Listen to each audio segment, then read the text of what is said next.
All right, you're back on the John Fredericks Radio Network. Joining us now, Congressman Ben Cline, Republican 6th District, that's in the Lynchburg area.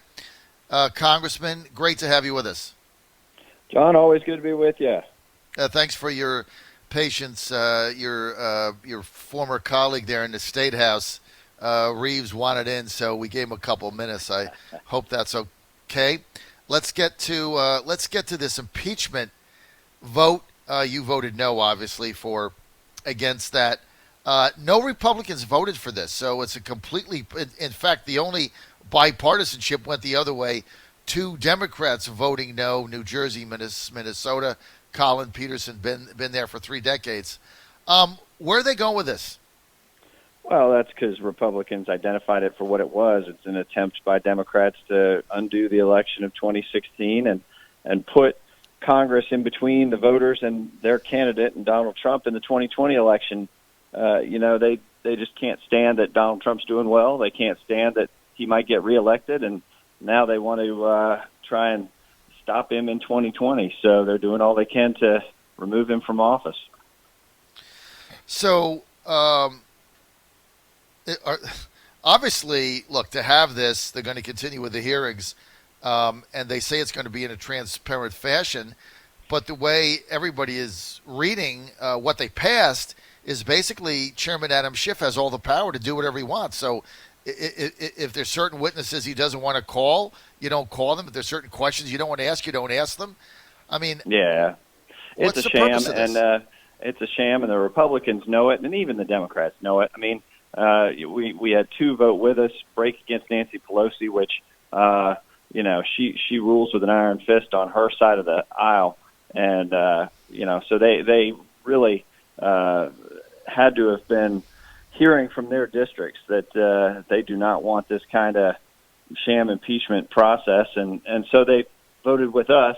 But it's the toothpaste is out of the tube on this, because we've been watching these sham hearings in intelligence, in oversight, and in foreign affairs.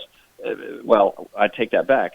Some of my colleagues have, and some of us have not, because we haven't been allowed into the hearings. I was on Judiciary, where we got to see everything in open hearings, and that's why their case fell apart. They didn't have the evidence. They had the Mueller report, which fell flat.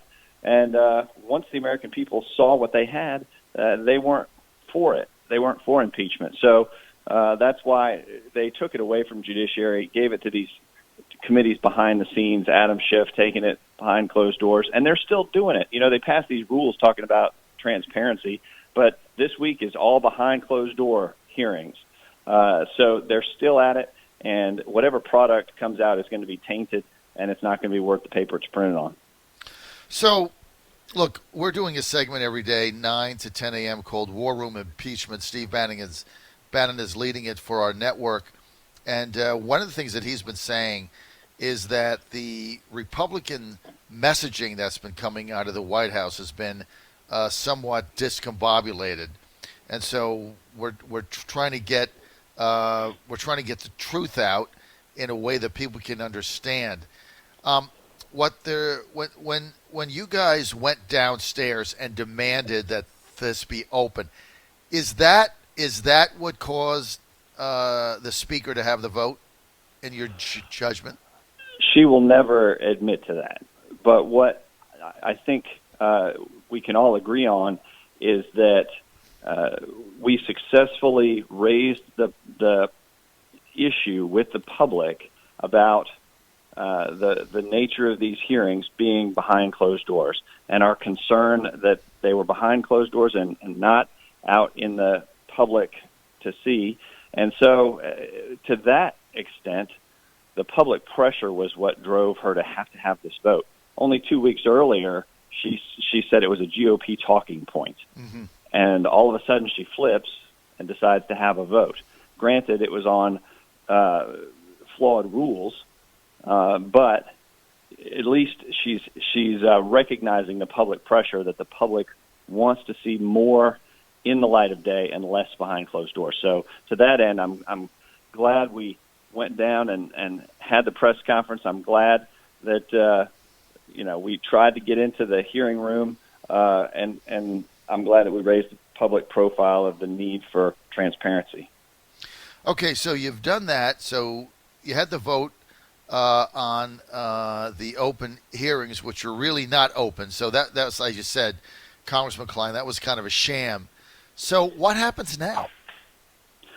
Well, now the circus has moved into after one more week of private hearings, they're going to have what they call public hearings. But what you're going to see is intelligence, cherry-picking the evidence that they got from these behind closed-door hearings, rolling this cherry-picked testimony out, and not providing any exculpatory evidence or any evidence that in any way would help the president.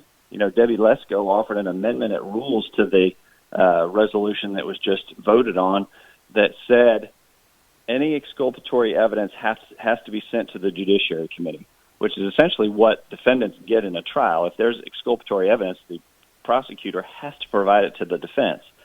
And that was voted down by the Rules Committee. They didn't even want to allow that amendment to be offered because they know that if there is exculpatory evidence, that the Judiciary Committee is going to show it to the people, and that the people are going to recognize this for the sham that it is. Well, what did you think of the whistleblower might testify, might not testify, written questions, the president yesterday saying the person should come out in the open? What is your thoughts on that? Well, it just further emphasizes why this all needs to be in one committee, the Judiciary Committee, because I'm hearing things in the news. The Judiciary Committee members have been looking into these issues that have been raised. First we looked into Russia collusion, then we looked into the Mueller report, and we were ready to look into Ukraine as well in the open, in the public, but because they've taken it away from us, it's kind of been it's like a chop, cut, and paste model for anything that they're doing. And Judiciary Committee is going to get this report back, which we haven't heard the testimony, we haven't seen the transcripts, we haven't been in the hearings, haven't gotten to call the witnesses, and they're going to say, oh, here's this great evidence from Adam Schiff.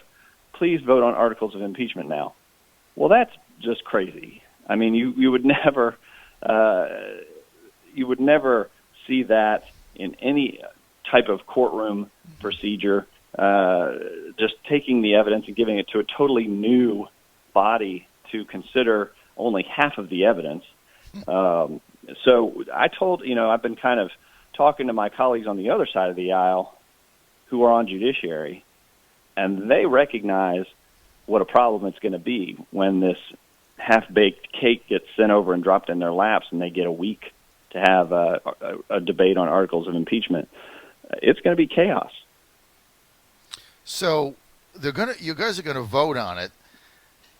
I mean, it's likely that the Republicans are going to stick together here because they really don't believe in the whole process. So we believe in the rule of law, and the Democrats believe in the ends justifying the means is what they believe in, and that's why we've got such a sham.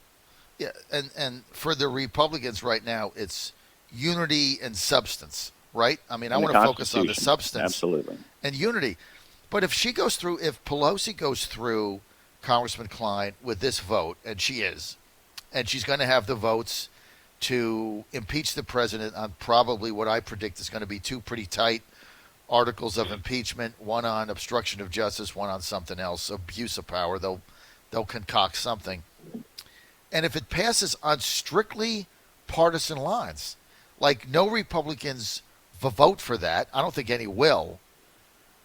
I mean, isn't that a problem right there? That, I mean, you've got a president being impeached, and the majority of what they're talking about in these hearings is they're disputing the policy of the president. Like they don't like the policy in Ukraine or the America First foreign policy or getting out of Syria. So they're disputing the policies of the president, and they impeach him in the House on partisan lines. How does that work for the country going forward, Congressman Cline?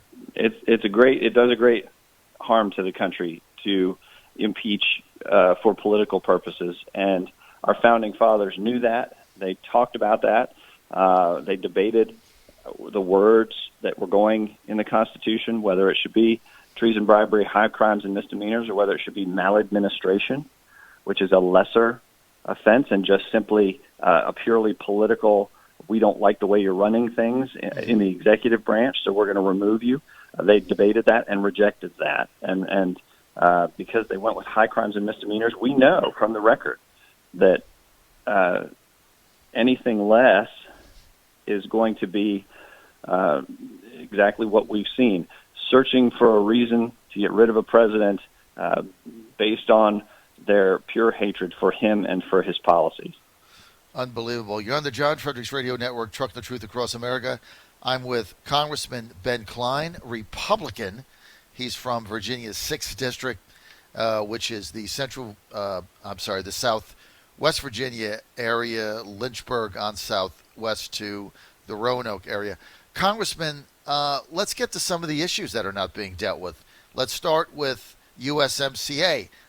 Many people in your district in Virginia would be greatly benefited if we pass UMCA, but we can't even get the bill out of Pelosi's top drawer to vote on it. What's up with that? Well, it's frustrating. We keep hearing that they keep inching closer and closer to some agreements that would enable her to put it on the floor for a vote, but she's, I don't know why, whether it's political, she doesn't want to give the president a victory, or whether it's because she's trying to hold out for the environmentalist community or the labor community to get more concessions.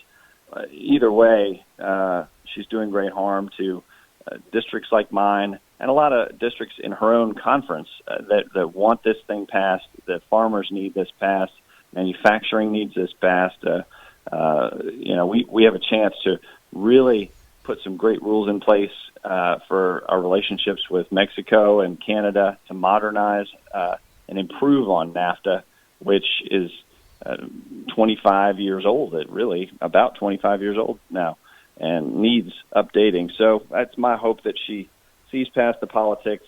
It's a shame. It's frightening to have to admit that she's actually the moderate in her conference now, where she is the one who has to be the level-headed one. Nancy Pelosi, the radical liberal from San Francisco, but the conference and the Democrats have gone so far left that to have to wait on her to actually be the voice of reason means we might be waiting a lot longer.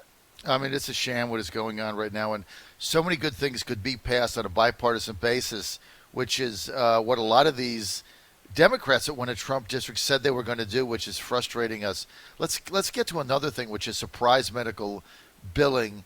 This is something that I'm one of the few people in America that's been covering, because it's a big deal that affects a lot of people, and it refers to the often unexpected, like shocking medical charges passed through from like your provider to the patient after a patient receives out-of-network care. I know you're familiar with this. Denver Riggleman has co-sponsored a response to this, and one of the proposals running around is rate setting, which is, of course, backed by big insurance. But the other proposal is being able to have some sort of an arbitration agreement where the patient is not involved, but you sit at home, you go through something bad, and then you get a surprise bill in the mail. You can't pay it. Your pay is getting garnished. How do you stand on this? Yeah, you don't want the patient to have to be the one to resolve the billing disputes between the provider and the carrier. You want that to be resolved through some process, through some way to resolve it, so that when a patient goes into a doctor's office and he goes into one room to get the same treatment, he's charged one bill. He goes into another room, he's charged a totally separate bill because he's out of network. That type of thing shouldn't be happening to hardworking Americans who just want to get good health care, good treatment, and not be caught up in an administrative nightmare. So I'm hopeful that we can pass some legislation that does not go down the road of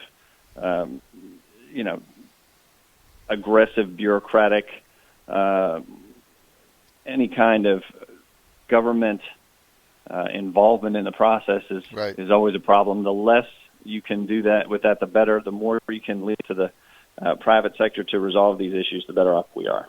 Well, look, and I hope that you're taking the position I am. Big Insurance wants to solve this by rate setting, in which basically they just give a median market price. Whenever insurance companies want to set a rate, I don't think that's good for the consumer. What say you? Well, I think that anytime you have market forces hindered, that's a problem for consumers. So you try and let market forces work, and most all the time you're going to get a better result. That's just my liberty-minded philosophy, and it applies to healthcare just as it applies to just about any other sector of the economy. The liberals like to say, "Oh, healthcare is different." Well, it's not. It's just that the healthcare industry has been over-regulated for so many years. It's not a market-based system anymore. It's a government run or a government abused system where government's gone in and just manipulated the system so much that everything is kind of contorted and twisted, and markets don't respond like they should. We need to get the government out of the way, let the markets respond, and from issues like billing to insurance coverage, we'll see better results. Congressman Ben Cline, thanks for being with us, sir. I really appreciate the time and your John, perspective. great to be with you. Everybody vote on Tuesday. Thank you. Yes, vote on Tuesday. No question about that.